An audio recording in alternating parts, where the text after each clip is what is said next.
part of that sixth member. You're not there. Yeah, someone's got to fill in. Do you want to introduce yourself so you can get No, proper credit? no, you're not supposed to do that. Okay, very good. Let me know when you have your They're supposed to position you know have who I ready. am. Good. Who is this guy? I'm not signing a release.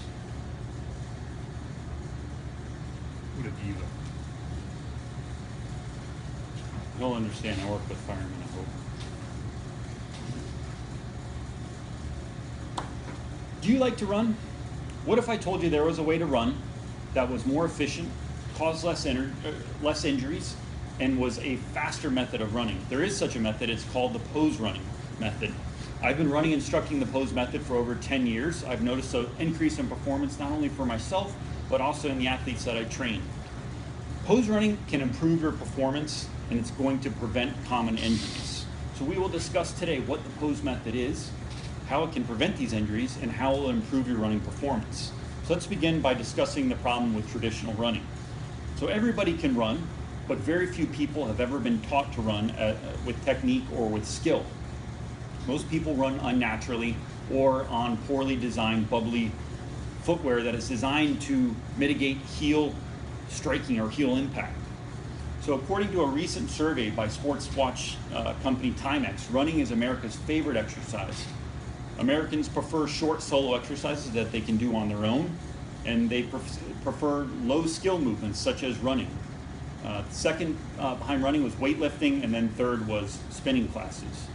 Pose running is a skilled approach to running that emphasizes form and technique. It was designed by exercise physiologist Dr. Nicholas Romanoff.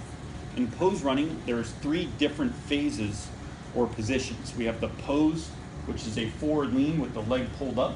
We have the fall, which is falling into your step, and then we have the pull, which is picking up again of the foot.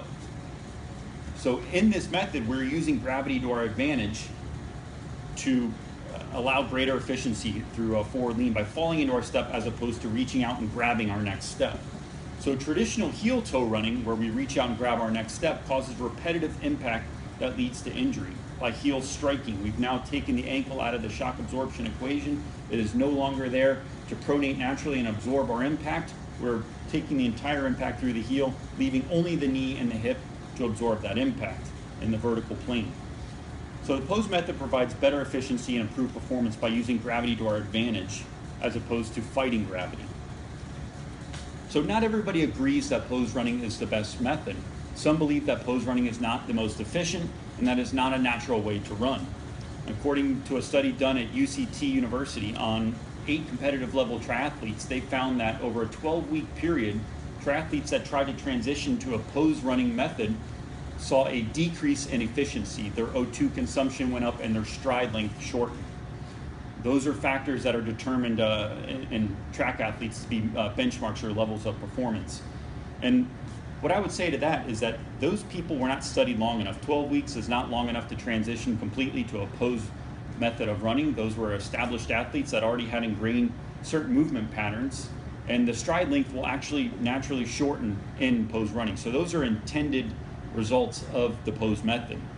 There's also a school of thought that pose running is not natural and it's not the way you were intended to run. And I would ask you right now to go outside and run barefoot and ask me or tell me whether you landed on your heel or not when you're outside running. I'm pretty sure you're going to land on the ball of your foot. Or if you watch a small child run, they'll naturally land on the ball of their foot. It actually hurts very bad to land on our heel. That's something that's only enabled through modern footwear that has enough cushion or bubbly absorbance to allow our heel to take that ballistic strike. So now that we've discussed some of the benefits and dispelled some common misconceptions, let's put pose running to work for you. So when you leave here, how can you put this into effect? How can you make pose running work for you? And I have a very simple drill that I'd like you to do every time you go running.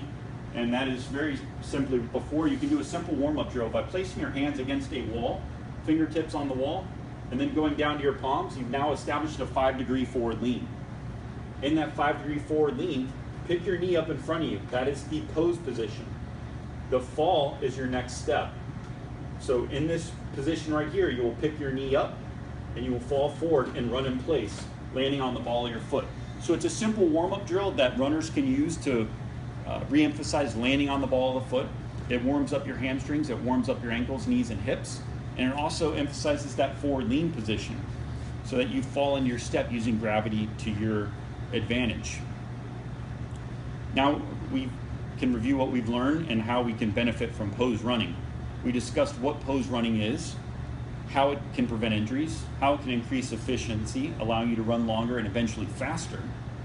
This will not happen in one training session. This is going to take multiple sessions. In fact, it's going to take at least 2 years to fully develop a pose method. So I recommend short transition periods of no more than 400 meters at a time, and then transitioning back to your normal running style, and repeating that over several weeks until you are eventually running completely in pose method. I would not advise you to go out and take on a marathon now and try to run solely in the pose method. I doubt that you'll stay in that position for that long.